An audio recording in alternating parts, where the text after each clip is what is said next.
ఏది అయినా ట్రై చెయ్యి ఆచి చికెన్ మసాలా. ఆచి చికెన్ మసాలా. ఇదే కాకుండా అధ్యక్ష ఇంకా 5 నిమిషాలు ఉంది మీకు, 5 నిమిషాలు అధ్యక్ష. ఇదే కాకుండా అధ్యక్ష ఏదైతే 2004లో ఆగస్టులో అధ్యక్ష టెండర్లో పార్టిసిపేట్ చేసింది అధ్యక్ష, టెండర్లో పార్టిసిపేట్ కూర్చోండి మంత్రి గారు కూర్చోండి. L3గా అధ్యక్ష, L3గా కూర్చోండి శ్రీకాంత్. ఇండియా లిమిటెడ్ తిరుపతి L3గా వచ్చింది అధ్యక్ష. అవును. 117 రూపాయలు, 117 రూపాయలు క్యాన్ అయితే, ట్యాంకర్ అయితే 113 రూపాయలు టెండర్లో పార్టిసిపేట్ చేసింది అధ్యక్ష. మేము అడుగుతా ఉన్నాం, మీరు నిజంగా మీకు చిత్తశుద్ధి ఉంటే ఏం జరిగిందో విచారణ చేయాలి.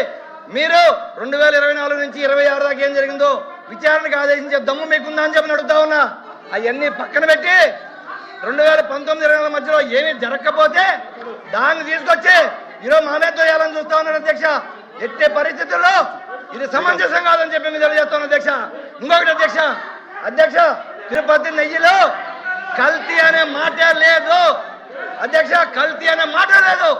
నాణ్యత లోపాన్ని పట్టుకొని వీళ్ళు కల్తీ అని చెప్పి అవతల పార్టీల మీద దుష్ప్రచారం చేయాలని చూస్తా ఉన్నాం అధ్యక్ష. ఇది కేవలం 321 రూపాయల నుంచి 658 రూపాయలు పెంచుకోవడం కోసం జరిగిన కుట్ర తప్ప ఎక్కడ నెయ్యిలో కల్తీ లేదు. ఈ ప్రపంచంలో ఉండే హిందువుల మనోభావాలు అందరూ సాక్షిగా చెప్తున్నాం, కల్తీ లేదు లేదు లేదు. మీరు మీ వ్యాపారాల కోసం, మీ ఆదాయాల కోసం తిరుపతి దేవస్థానాన్ని అడ్డం పెట్టుకొని ఈ రోజు రాజకీయాలు చేయాలని చూస్తుంది మీరు. మేము కాదు, ఏ ఆధారం కావాలన్నా, ఏ సాక్ష్యం కావాలన్నా నేను మీకు ఇస్తాను అధ్యక్ష, ఇస్తాను. ఏ సాక్ష్యం కావాలన్నా, ఏ ఆధారం కావాలన్నా ఇస్తాను. పాలు తాగి కూర్చోండి.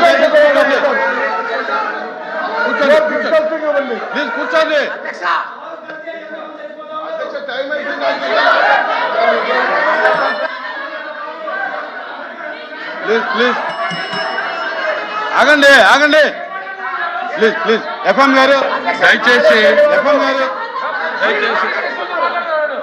దయచేసి సార్, సభ్యుడు ఎవరు మాట్లాడి నేను చెప్పేది ఏంటంటే సార్, ప్లీజ్ ఇవాళ చాలా స్పష్టంగా తిరుపతి లడ్డూలో కల్తీలో మాట్లాడమంటే ఆ ఒక్కటి తప్ప మిగిలినవన్నీ మాట్లాడుతున్నారు అధ్యక్ష. తిరుపతిలో లడ్డూలో కల్తీ జరిగిందా లేదా, ఆ ఒక్కటి తప్ప అన్ని మాట్లాడుతున్నారు. సుబ్బారెడ్డి గారు కల్తీ జరిగిందని చెప్తారు, సిబిఐ కల్తీ జరిగిందని చెప్తుంది, సిట్ కల్తీ జరిగిందని చెప్తుంది, చార్జ్ షీట్ లో దోషులు చేరుస్తుంది. 19.5 కోట్లు, 19,50,00,000 రూపాయల హవాలా డబ్బు తిరుపతికి వచ్చింది అనేటువంటిది నిర్ధారించింది. ఆ డబ్బు ఎవరికి పోయిందో కూడా తేలాల్సినటువంటి అంశం ఉంది. ఇవన్నీ మాట్లాడకుండా మీరు టెండర్ నిబంధనల్ని సరళీకృతం చేశారు, 4 నిబంధనల్ని సరళీకృతం చేశారు కాబట్టి దోపిడీదారుల రంగంలోకి వచ్చారు. మీరు ఏఈఓగా ఉన్న వ్యక్తి టెండర్ అయిన తర్వాత అసలు టెస్టే అక్కర్లేదు అన్నటువంటి నిబంధనలు చేశారు కాబట్టి ఈరోజు కుట్ర జరిగింది. మీరు ఈరోజు మళ్ళీ మాట్లాడుతున్నారు సరే కరెక్ట్. నేను అనేది ఈ రోజు కల్తీకి కారణం ఈ ప్రభుత్వంలో ఉన్నటువంటి వ్యక్తులు గతంలో నిర్లక్ష్యంగా వ్యవహరించడం వల్లనే జరిగింది. ప్లీజ్ మాధవ్ గారు మీరు కంక్లూడ్ చేయాలి. Only 2 minutes. అధ్యక్ష మాధవ్ గారు ఓన్లీ 2 minutes. క్లియర్గా అడుగుతున్నాను అధ్యక్ష. మీరు ఏదైతే 655 రూపాయలకి మీరు సప్లై చేస్తున్నారు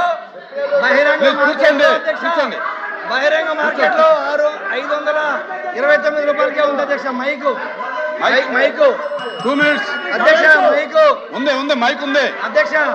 మేము క్లియర్ గా చెప్తాను అధ్యక్ష, మైక్ ఉంది. ఏదైతే టీటీడీకి 655 రూపాయలు సప్లై చేస్తున్నారు కదా అధ్యక్ష, బహిరంగ మార్కెట్ లో 529 రూపాయలే ఉంది అధ్యక్ష. ఇది ఏదైందా పుట్టేరింగ్ అయ్యి 529 రూపాయలు మాత్రం బహిరంగ మార్కెట్ ఉంటే టీటీడీకి 655 రూపాయలు సప్లై చేస్తుంటే మీ కుంభకోణాలు బయటకు వస్తాయని చెప్పి మా మంత్రులు వేస్తారని చెప్పి అడుగుతా ఉన్నావు. ఎట్టి పరిస్థితుల్లో ఈ ప్రపంచంలో ఉండే హిందువులందరూ మేము చెప్తా ఉన్నాం, తిరుమల లడ్డు ఎప్పుడు కూడా కల్తీ జరగలేదు. నాణ్యత లోపం వల్ల ట్యాంకర్ రిజెక్ట్ అయింది మీ హయాంలో.